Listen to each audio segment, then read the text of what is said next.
Hi, this is Scott Wilkinson, host of Home Theater Geeks. In episode 64, I chat with Ron Williams, a veteran of the TV and film industries with nearly 4 decades of experience. So stay tuned.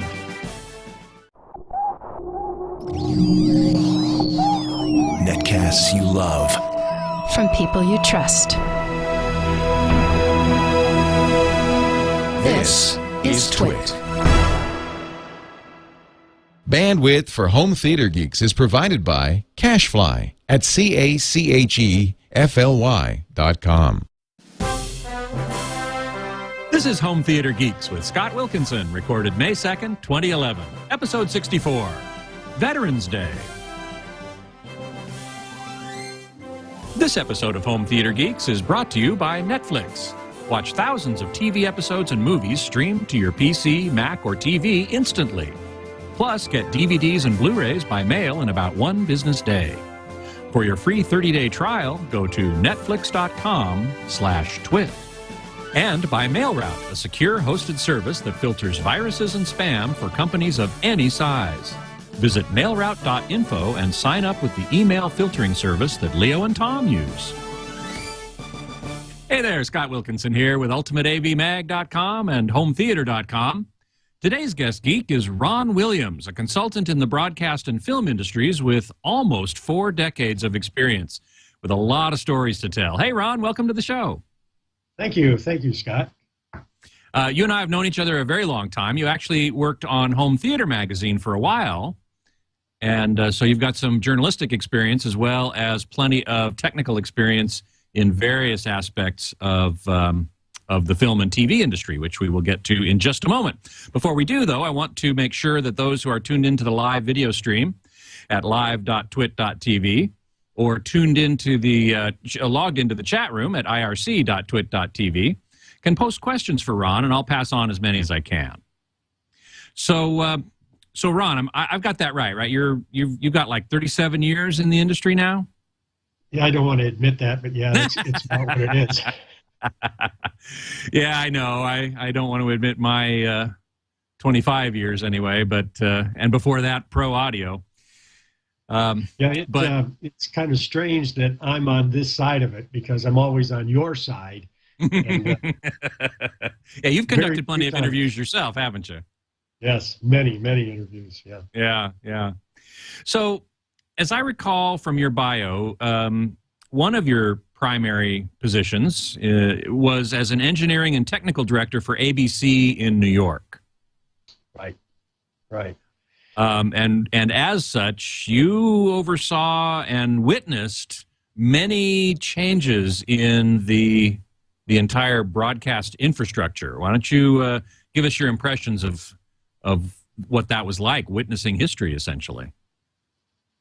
Well, yeah, it turns out that I started with ABC in Detroit as a maintenance engineer and then transferred into New York. And I hit just at the time when there was like total chaos in engineering because it was the changeover from film into hardcore television, and along with that came ENG.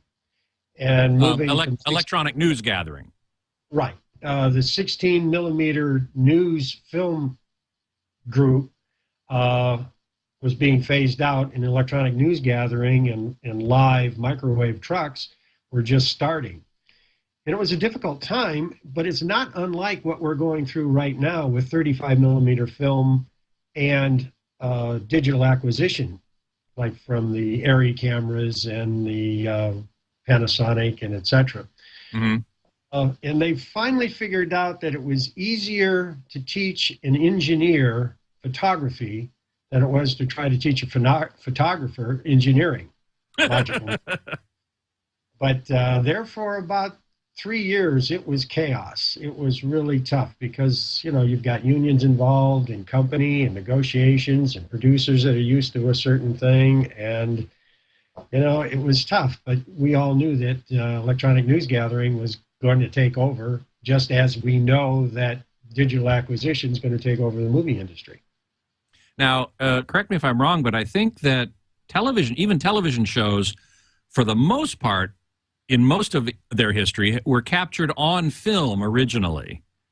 And that may be changing now. I heard recently that maybe over 50% of TV shows, current TV shows, are now being captured digitally. Have I got that right? Yes, yes, that is correct. And actually, they do a very good job of actually moving forward with technology and then taking a step backwards. They do the digital acquisition in what we would call video, but they do it in 24 frames with a film look, so that when they're finished, it looks like it was shot on film, but it's all digital. So, you know. Now, what are the differences between the image that you get when capturing on film versus the image that you capture digitally, or is there any difference? Well, the obvious difference is film is a photochemical process, and it has film grain, film kernel in it. It's a little softer. And video is edgy, as we know, and crisp and clean. And everyone in the video industry is striving for that clean, crisp, high-def sharpness. But, you know, going to the creative side of it is there's always been the premise that when you're on film, it's kind of like a fantasy. You're telling a story. And hard video, live video, is reality. And we've gotten used to that with ENG, with live, you know, fires and all kinds of things going on, sporting events. People relate that sharp, crisp image to video. And they relate the fantasy, the stories, the storytelling to film as they see in the theater and exhibition. But even the theaters now are transitioning over to digital cinema, and the source of that is often film, digitized through a special machine. But now more and more, I think people are starting to use digital cameras to tell these stories. So perhaps that association you're talking about its days may be numbered. Right. Well, the benchmark for that move to theatrical video was a Blair Witch Project. That was the one that broke the barrier. Not only broke the barrier that video is okay to go into a theater, but bad video is really good to go into a theater. You know, I have to say, I didn't see that movie because I'm not really into horror movies or thrillers like that. Plus the fact I heard that it was so handheld that it made people kind of nauseous to watch it. And so that, plus I think Cloverfield was another example. So I didn't see it, but I heard it was pretty disconcerting. Yes, it was. But what it did is it set the benchmark for what would be acceptable, because we had always had high standards. The SMPTE standards committees and places like that, the EBU, are always striving. As we used to say, it was a race to the top. And now with video on cell phones and movies on cell phones, we call it a race to the bottom. It seems kind of odd that we have a race to the bottom with handheld video and cell phones, as you say, and yet we're also trying to get better and better at delivering that content with Blu-ray and with high-def broadcasts and so on. That seems to me to be kind of a split personality, a dichotomy, an oxymoron, if you will. Yeah, well, no, I agree. It is. It's one of the situations that it's acceptability. It's we're going through that right now with 3D, and there are a lot of groups that are saying, well, this type of 3D isn't as good and it's not full resolution, et cetera, et cetera. But what it is now, it's acceptable. And the people who are paying money, buying the tickets, paying their fees for the cell phones, added data, if it's acceptable for them and they're paying for it and they're not complaining, that's where production's going to go. They're going to go where the money is. That's where the money is. That's what they're doing. Yeah. It's unfortunate, but that's what it is. Yeah. What do you think of 3D these days? Speaking of 3D, have you been to many 3D movies? Do you have a 3D TV at home? Yes, yes, and yes. All right, give us your thumbnail impression of the current 3D landscape. Do you think it's here to stay this time? It's come and gone so many times. God, Scott, if I could answer that one, I'd be worth $1 million or more. The situation is, in the early days when we were writing the references for the displays and going down that route, and the Pacific Rim companies, they had some choices, and I can't criticize their choices, what they had to make. They needed to go into LCD, and those are 3 dirty letters as far as I'm concerned. I'll be very Why is that? Yeah, everyone who knows me knows how I feel about LCD. Well, tell us then, as an aside and as a detour here, how do you feel about LCD? Well, LCD was a so-so technology to begin with. And as I say, they took LCD, and it's a Band-Aid on a Band-Aid on a Band-Aid on a Band-Aid on a Band-Aid. And they just keep putting Band-Aids on a bad technology. And they're up against the law of physics with it physically. Because you've got, little crystals in there that are twisting and reflecting light. And they only twist so far, and they only push out so much light. And then they try to double the frame rate, then they triple the frame rate, and then they put NDs in it to get it black, and then they change the black lights. And these are just all Band-Aids on a Band-Aid. There was a great technology, the SED technology, that fell by the wayside because of some legal hassles. You've got plasma, which works and is good, and we've got OLED, which is fantastic. But with LCD's just got so many issues, but it's cheap to produce, and again, we go back to the consumer accepting it.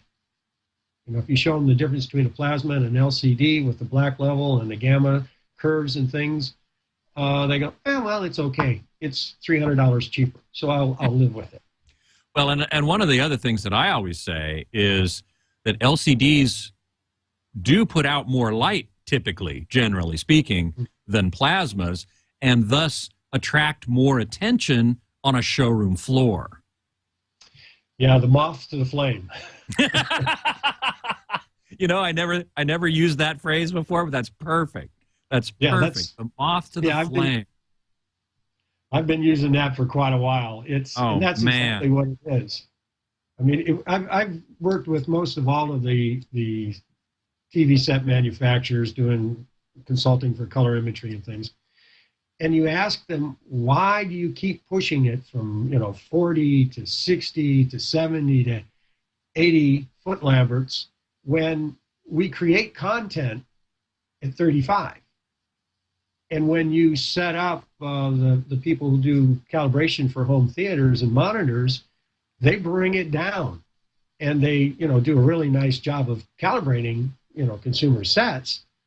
So when you ask them, the CE manufacturers, why, and it's because they get pushed by marketing. And you talk to marketing, and it goes back to the moth to the flame that sells sets. And that video wall of Best Buy.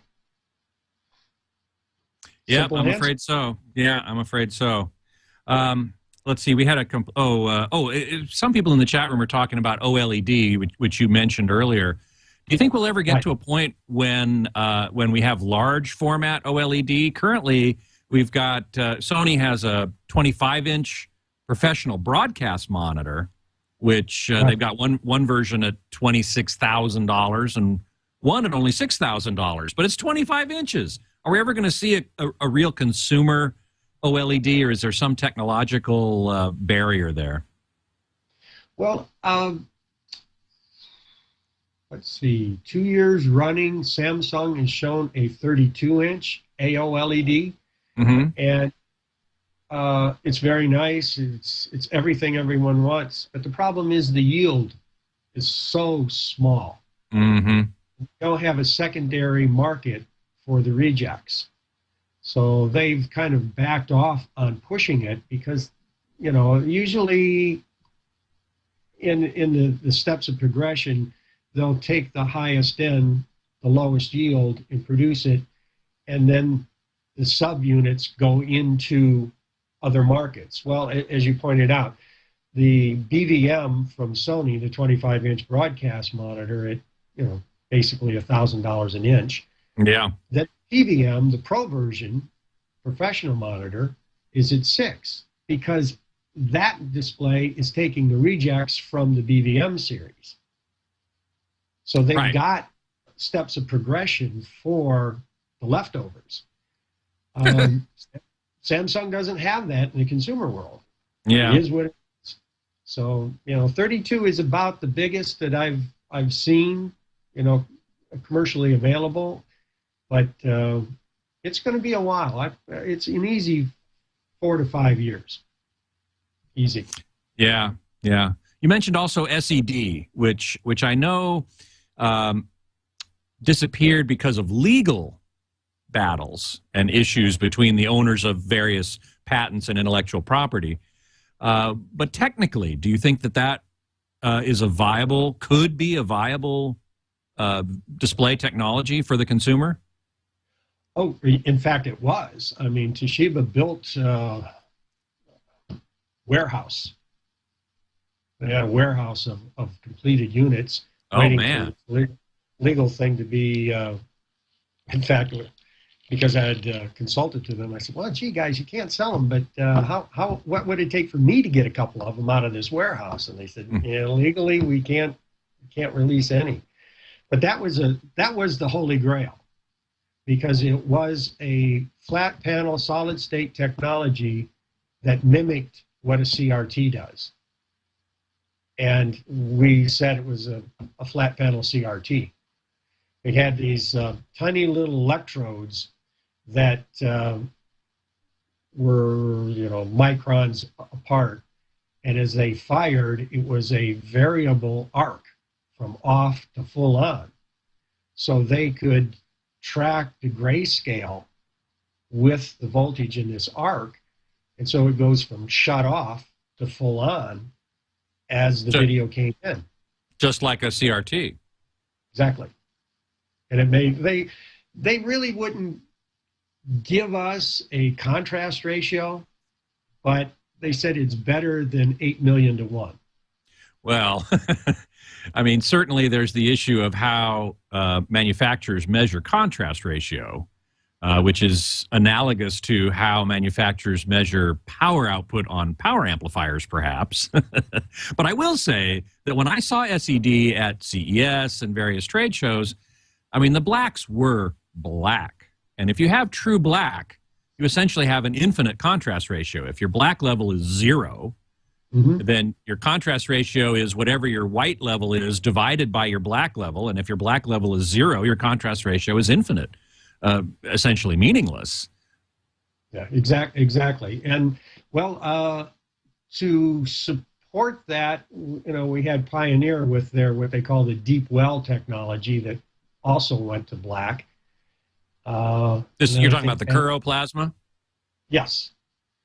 And they were going well with that until Panasonic bought their display division out. And I've asked Panasonic if they would come back with that because it was so good. And they said that they had problems in doing that. But there was no other information that came from that. So, you know, I've asked the same question of them many times, and I get not very satisfying answers. Right. It's a good way to sidestep it. Yeah. Listen, somebody in the chat room was asking about 4K, and I know you've got some stories to tell about 4K displays. Yeah, 4K. That was one of those curses that we had, in that we were way ahead of its time. Back in '96, there was a company, ID Tech, that developed a panel, 24-inch panel, was 9.2 million pixels. And they had gone in league with IBM for a scientific display. And then through time, it evolved into a really nice monitor, computer monitor, that took dual DVI connectors. And it actually wasn't a true 4K of 4096. It was 3840 by 2400, just short of that. Mm-hmm. But IBM had used it in medical and R&D purposes. Then ViewSonic threw in, and ViewSonic saw a market for it in CAD. And then my company, the Landmark Group, we saw purpose for it in film scanning, because we were scanning film at that point at 4K and 8K. And when they'd scan in 4K or 8K, they had to work in a 2K proxy, because 2K was the highest resolution that we could see on a projector or a monitor at that time. And this was the mid-90s? Well, that's when ID Tech started and developed the monitor, and we didn't get our hands into it and selling it commercially till about 2001. Ah, okay. And but even back then, you're saying that films were being scanned at 4K and even 8K. Right. Yeah. The Imagica and the the Kodak Cineon scanners were up at that resolution at that time. Mm-hmm. And obviously scanning 35 millimeter film into data to do visual effects and manipulation and whatever. Then it comes out of that data into a laser scanner, and they shoot it back out onto negative. So it went from film into data and back to film. And that was usually done in a 4K resolution. So this display, they were able to actually see basically pixel for pixel of what they were doing with the film scanning and film recording. And that was a very, very, very small market. So then we found a unique application. It was in Detroit at the Dearborn Design Center for GM. And that was at the advent of when the AutoCAD designers, when they built and designed parts, that drawing and specification is what right to the mill to build that part. So they were dealing in tolerances of 0.002. Mm. So in order to see exactly how these parts were going to fit, they needed an extremely high resolution display on the AutoCAD to see how these parts would fit. So consequently, they bought a slew, hundreds of the 4K displays, and that was the prominent market for that display. Like computer-aided design and prototyping. Yes, yeah, and that was one of the reasons that made this AutoCAD to mill system work quite well, because the AutoCAD operators had the confidence to know, because they could see that tight tolerance in how parts fit together, that it was going to be fine. Mm-hmm. They knew mathematically that it would work. There was no doubt about that. But they needed to see it visually. So that was one of the primary uses for it. And then it took 5-7 years before Thompson, Grass Valley came up with their Spirit, which was their 4K real-time scanner, because the scanners prior to that, it took about 2 to 3 seconds a frame to scan that resolution in. Wow, so that would take a long time to scan a movie. Oh, yeah. Took, days.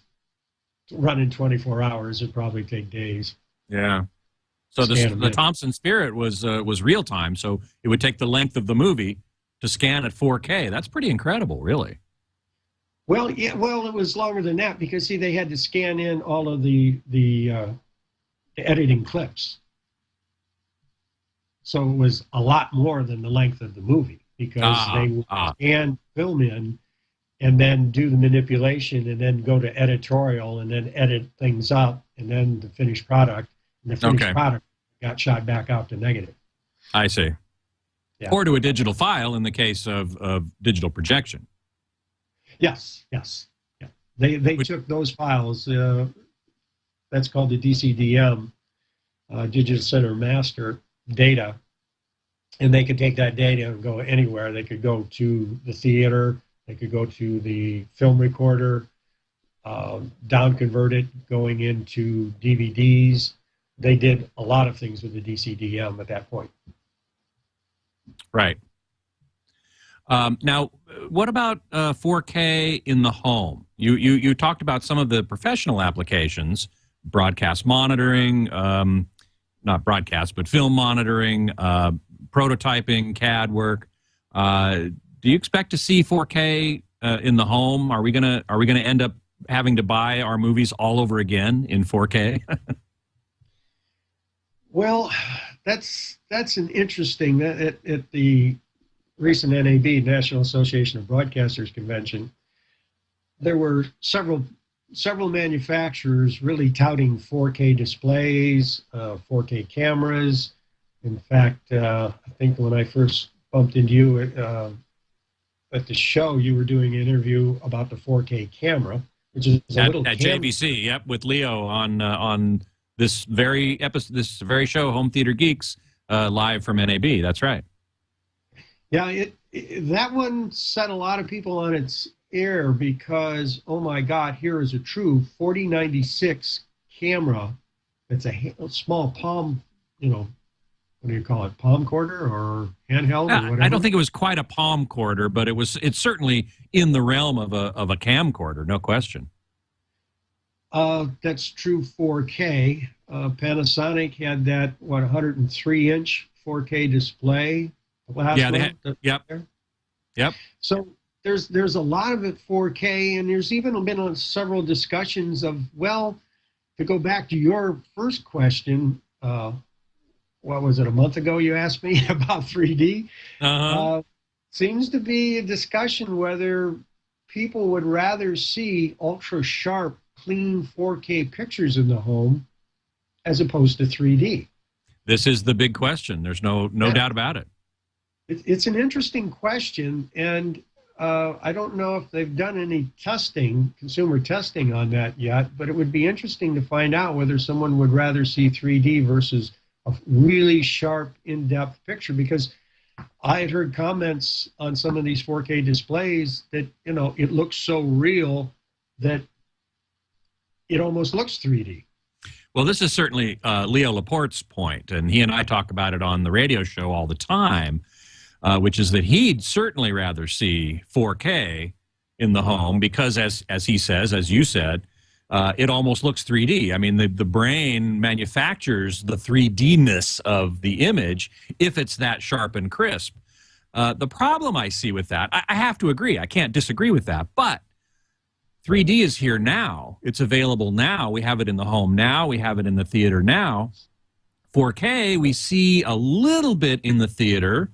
The Sony projector is 4K, the digital cinema projector, but it's being used more for 3D than for true 4K. And we certainly don't have any 4K content to deliver to the home or any 4K displays for people to buy and put in their homes. And I think that that's going to be some years off as well. So there's a bit of a chicken and egg thing happening here. What do you think? Well, yeah, I get philosophical on this point because we're in a difficult economic situation. We just got everyone into high def. Now we're talking 3D. Now we're talking 4K. The consumer can only take so much, and the early adopters are going to roll with whatever comes down the pike, and that's fine, and, God bless.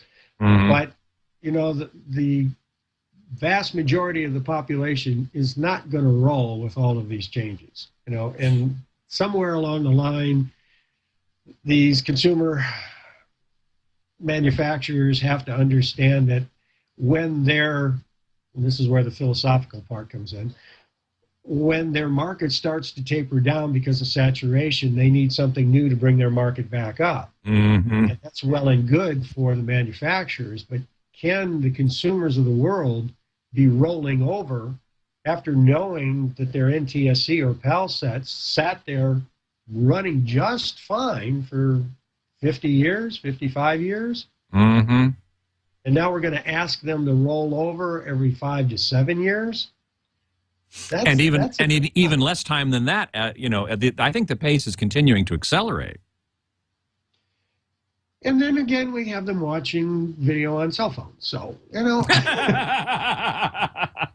I've been having this discussion actually on my website, ultimateavmag.com, when I did a story about these new ultra-wide TVs that Vizio is going to come out with, the 21:9 aspect ratio. Right. And, people started going, what? I just got my HD TV and now I got to buy a 21:9, ultra-wide TV. My response is, well, no, you don't have to. No. Enjoy the one you got. Yeah, it is. It's kind of like the situation that you get the question all the time. I get the question all the time. Oh, should I go out and buy a 3D TV? Or better one is, which TV should I buy? Because I don't know anything, and I go into any of the box stores, and there's this big wall, and I get so confused. So just tell me what to buy. And, that puts us in a very precarious position because, let me take a little license here. My example, when someone asks me that question, and I say, well, buying a TV's got kind of like buying underwear. You have to buy what you like, what fits you, and what you feel comfortable with. And nobody can tell you what to buy when it comes to underwear. So you have to kind of apply that the same for a television. You have to go look, you have to feel comfortable with your purchase, and you just have to feel good about it.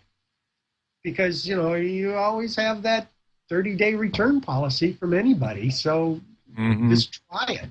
It's a personal choice. It really is. Yep. Well, I'd have to agree with that ultimately. Now, before we go on, I do want to take a moment to thank one of our sponsors for this show, Netflix.com, which delivers movies directly to your home and saves you time, money, and a lot of hassle, I'll tell you that. You can instantly watch thousands of TV episodes and movies streamed directly to your PC or Mac or your TV or Blu-ray player, which most TVs and Blu-ray players are capable of doing now. And even game consoles, Xbox 360, PS3, Nintendo Wii. You can also get DVDs and Blu-rays by mail in about one business day if that's the way you prefer to roll. And you can watch as many as you want, anytime you want. There are never any late fees. No due dates. This is a problem for the brick and mortar stores, but it's great for consumers. One of our Netflix streaming picks of the week is Serenity. And this stars Nathan Fillion, Gina Torres, Morena Baccarin, who is now starring in the TV series V as the evil alien leader. She has a somewhat different role in Serenity, and the TV show from which it came, Firefly, one of my favorite TV shows of all time, directed by Josh Whedon, who gave us Buffy the Vampire Slayer, a surprisingly good movie in my opinion. Anyway, Serenity picks up where the series left off. It was only a one-season series, which I'm very sorry to say. But they did make this movie, which was also very, very good. Although if you're going to watch it, I recommend watching the series first, because it really is a longer story arc. But I do recommend it because it's really very good. You can instantly watch this movie or choose from thousands of others or TV episodes when you register for a free trial membership by going to netflix.com/twit. Be sure to sign up for that free trial at netflix.com/twit. So, Ron, I wanted to ask you while we have some time left, I know that you spent some time over in China at the Olympics, the Beijing Olympics. I believe that was 2008. Give us some stories about that. That must have been fascinating. Well, I've with my time at ABC, if you recall, in the early years, ABC was the exclusive for Summer and Winter Olympics from '68 up to '80. And I was fortunate enough to be on at first, just the operations crew, and then got into the engineering management, and then into the design groups. And once with that experience, the International Olympic Committee, the IOC, once you get on their list, they kind of tether you. And although I didn't get involved with doing the actual Olympics that NBC was doing, we did do the fiber optic interconnects and the microwave hops between Beijing, Hong Kong, and Shanghai. And that was a very unique experience, because this, for the first time in all of the countries that I've been to, doing, probably 9 Olympic Games.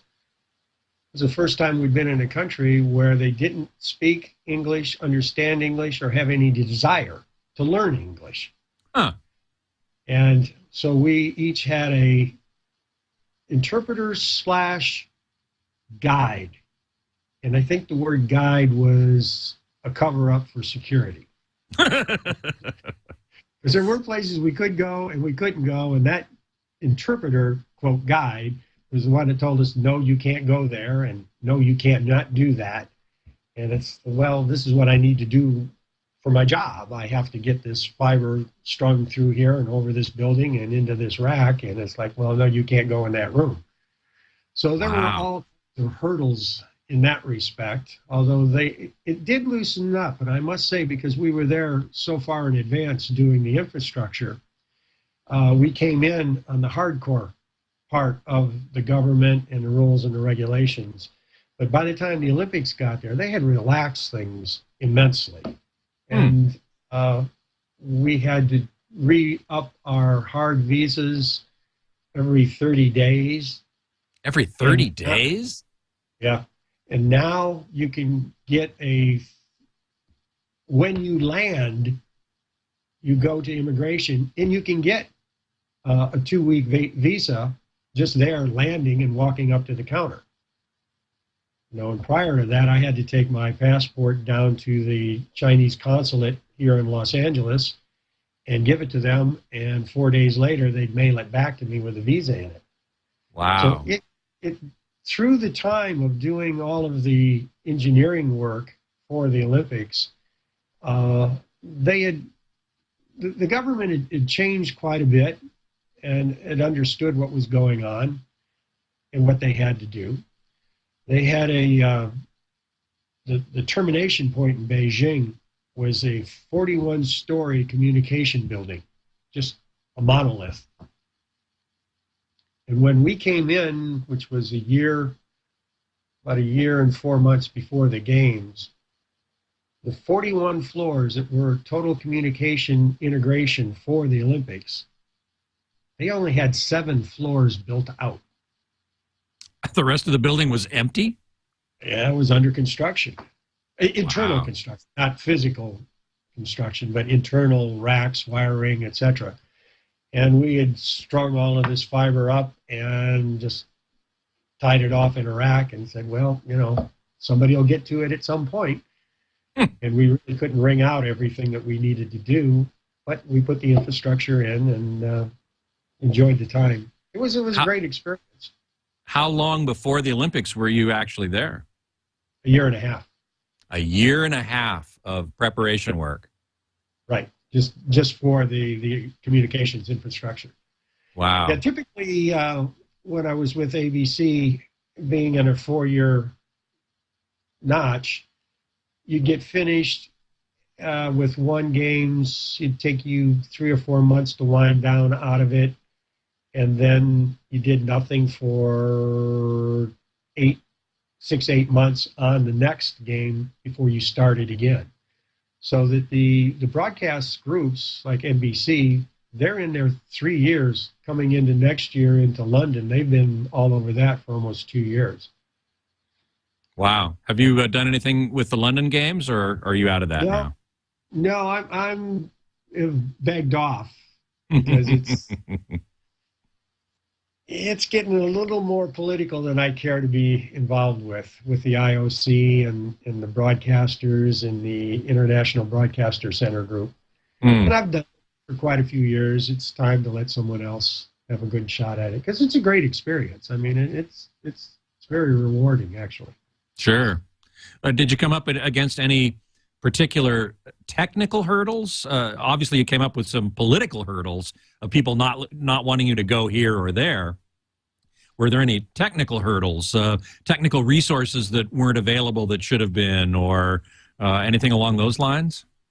No, not really. I mean, the fiber communications systems are pretty well set in place. The data rates and infrastructure for the hardware, the termination, transmits, receives, double hops, and things like that, that's pretty boilerplate and not very innovative at that point at all. I mean, now, I just got finished doing a conference, and they were demonstrating they're pushing 100 gigs on straight fiber now. Wow, what was the bandwidth you were getting in Beijing? Beijing, we were running about 20 gigs. Wow, so they've increased fivefold in only 3 years now. Yeah, this innovation of 100 gig was a big deal at the fiber conference that was here in Los Angeles. And they were making a big deal out of it because there was some breakthrough in technology. And God, everybody had it. You know, Hyundai, Juniper, Cisco, they all had it. And in fact, today on the press wire, I saw somebody is just announcing they just broke the 100 gigs with their particular products. Mm-hmm. So, yeah, 100 gigs is going to be around for a while. That's getting up there, yeah. What about internet access? I would imagine that in China, they would restrict that in some way. Did that cause any problems for you? No, they were primarily on DSL. The government monitors it quite a bit. Nothing that affected us because, you know, locks are for honest people, right? So it didn't really restrict us any. They, on the DSL lines, didn't like us downloading movies and things like that because it hogged up the bandwidth. So after a certain period of time, they just shut you off. So they monitor the flow of the data. And if too much data is going there and they don't know what you're doing, they just shut you off. But as far as technical, no real problems with it at all. There's Did you see several... Sorry. I was going to ask if you saw, we hear lots of stories about piracy in China and that you can buy DVDs of current movies for a couple bucks on the street or whatever. Did you see any evidence of that? Oh, yeah.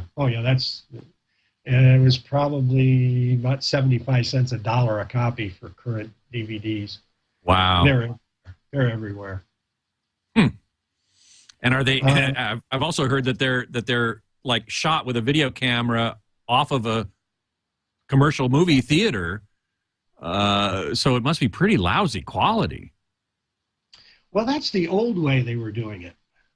They used to do that, and you could certainly tell. And in the Pacific Rim area, that's accepted, and there people just want to see the movie for the content of the movie and not worry about quality. But there were evidence back then, and I know now, that they've got basically looks like data-to-data transfers for DVDs that you can buy on the street. I mean, the quality is incredible. Wow, but still pirated. Oh yes, yeah. That's amazing. Why the DCI, the Digital Cinema Initiative, the group of 7 major studios who kind of look out for each other and are moving this digital cinema process forward. They work with the MPAA, and there's if you notice, there's slowly movie comes out of distribution in 2 months, and within 3 or 4 weeks, it's in the consumer's hands. For, like you were pointing out, the Netflix and other places, you can just get it right away. So you're talking for 8 weeks from when it hits in the theater, you could probably watch it on Netflix. So True enough. True enough. Here isn't so much because we have these avenues of communication where in a lot of the places in the world, the DVD is still the only method to get a quick movie. Well, I know that you also worked in digital cinema quite a bit, and in our last few minutes, I want to ask you about that. But before I do, I'd like to thank another sponsor for this episode, mailroute.info. Businesses of every size use MailRoute, which is a email protection system. It protects you from spam, viruses. It simplifies your life, makes your email usable again. Typical MailRoute customers see 95% reduction in their inbound email volume, something I could sure use, with virtually no false positives. Leo Laporte loves MailRoute. He's been using it for 6 years. Tom Merritt, the host of Tech News Today, also uses MailRoute, and he can now use email domains he'd given up on as hopeless. There's no hardware or software to install. You just sign up with MailRoute and change the MX records of your domain to start your mail flowing through them. And then all you do, and they do all the work for you. Visit mailroute.info to sign up. As a Twit listener, you'll receive a 10% discount for the life of your account. Small business accounts start at only $2 per user per month for 10 users. And because of demand from the Twit Army, MailRoute has added a new service for individual users at less than $30 a year. Visit mailroute.info and sign up for the email filtering system that Tom and Leo use. So, as I said, Ron, you also have worked in the digital cinema industry. In particular, you were the vice president of Do-Re-Mi, which supplies digital movie servers to commercial cinemas. And I guess that means you actually delivered the hard disks are delivered to the movie theater in order to play the movie. Is that right? Yes. As you can imagine, going into data, the DCI's specifications for security is just beyond the DoD, so to speak. And yet that doesn't prevent the Chinese from pirating. Yeah, well, I'll tell you, the encryptions and the way that the movies are distributed, I couldn't imagine how anybody could ever hack it. We always say if somebody can write a security, somebody's going to break it. That's always what I've said. Yeah, and not this one. A quick overview on how it works is the data from the studio carries a key, a KDM, and it's a release code, and it's on a thumb drive. So it's a hard fact, not anything that could be emailed or hacked that way. Mm-hmm. The data coming into the server is loaded in random orders. And the key lets the server, what they call the media block, understand in what sequence and to unscramble what to make it play out. Now, the interesting thing is the media block is in the projector in the theater. It's built in the box. Mm-hmm. So it's tamper-proof. You can't tap into it. You can't pull the data out. There's nothing you can do because it's an integral part of the path of the projector. So the data that's brought in on hard drives, it's usually brought in on one big drive now, and they put it in a housing, suck the data over onto the local storage, and then pull it out and push it on its way. It goes somewhere else. That data is sitting on the server, and when the key is authorized to play, it will play out. And it plays out from the hard drive through a PCI Express cable into the projector. The projector then sees all the data, understands what the order is, does the decryption, and plays the movie out. And every time that happens, there's a backhaul to the distributor. Backhaul? Yeah, it's the line that talks back to the distributor. So every time that projector plays that data with that key, a data line is sent back to Paramount or Warner Brothers or Disney that says that in, say, the Movico in Thousand Oaks, Theater 4 is now playing Green Lantern, and it's played 4 times, and these are the times it's played. Hmm. And it causes some disconcerting, because if something's not right and the maintenance guy has to go in there and wants to check the data, he can't without playing the movie. And when he does play the movie, he gets logged back. And now the distributor said, okay, how many people were there? How many tickets were sold? And this is how much you owe me. I had heard that at some point, movies were going to get beamed by satellite into theaters, and there wasn't going to be any physical thing moved around. Has that happened yet? They tried that in the early days. We did testing with the SMPTE DC-28, the security committee. They went through several phases of testing, and there just seemed to be, even though it's the same data that would be coming off that hard drive that they ship around, the security risk they felt was too great. Early days we tried it, we did it at the ETC in our testings. We had a system that we were going to test a movie. We could call Warner Brothers and say, put it up on a bird, we'll suck it down over on Hollywood Boulevard and play it out, and it worked fine. So the system works quite well, but there was no confidence in the security for that. Goucham in the chat room asks, is there any fail-safe if the line back to the studio goes down? Or is that on the internet and it's very unlikely to go down? Yes, the backhaul is on the internet, but it's also logged locally. So if there was something that didn't get to the distributor, they could always call the theater chain and say, well, we had a breakdown of the communications link. Please send us the log for the theater for the last 2 days. And they just take that file and email it over to them. Well, I have to say, the last movie I went to was Rio in 3D, which was digitally presented, of course. And Tom Norton and I went, and we were like 2 out of maybe 4 people in a relatively large theater. So the studios, when they got the report on that particular showing, must not have been very happy. I doubt it's going to be in that theater much longer.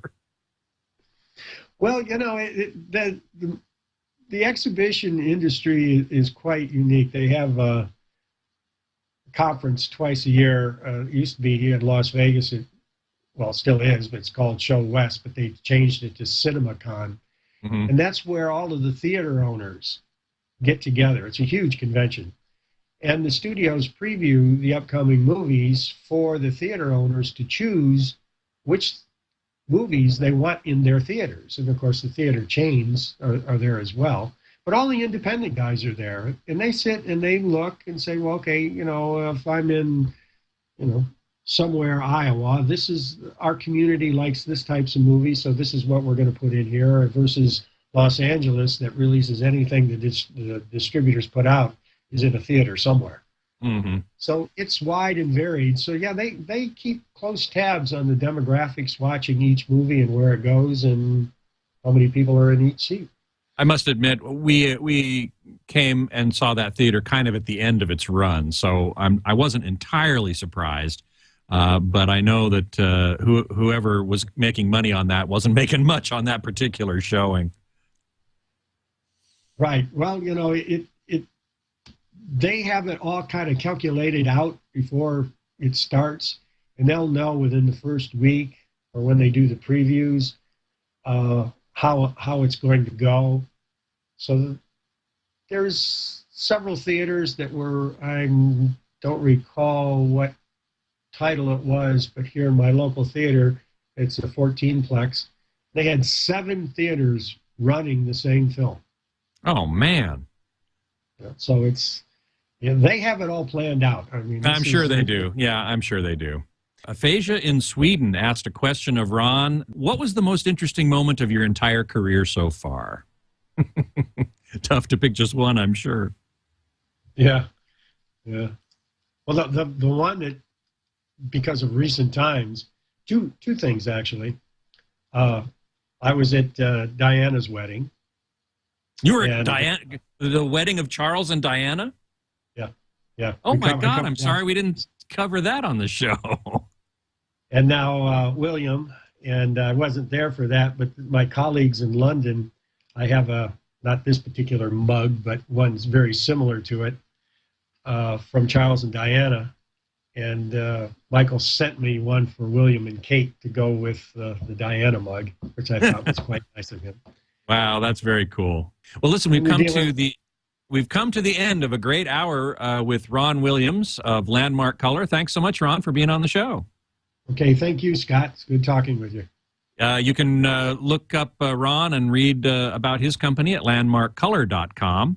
My online homes are ultimateavmag.com and hometheater.com.